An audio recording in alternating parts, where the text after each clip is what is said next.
One of my favorite stories of Rabbi Soloff goes back to the late 1970s. Actually, now that I think about it, it was the spring of 1980, my senior year in college.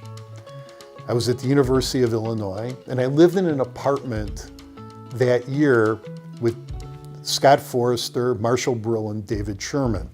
We all were Ramonics, and we all worked on staff at camp. David was doing a staff recruiting trip down to Champaign.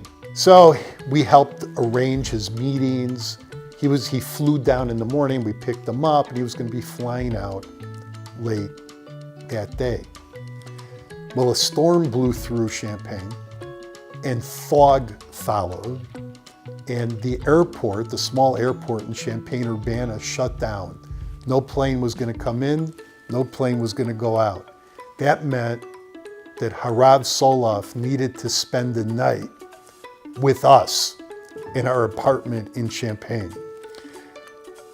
That was a horrifying thought. And the most remarkable thing happened. And the four of us, the four roommates, remember the story the same way. We sat around in our living room. David was tired. It was a long day for him. He was reclining on our couch. And the five of us talked about camp. We talked about being Jews.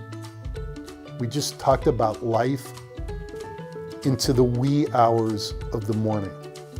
And one of the things that David said to us, it was probably 1 a.m, he looked at the four of us and he said, the four of you will be leaders in the Jewish community. You will be leaders in Ramah.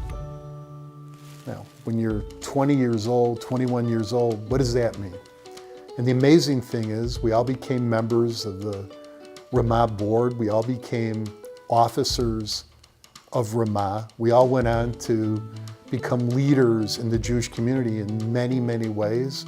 And all four of us tie that back to that foggy night in Champaign, Illinois in the early spring of 1980.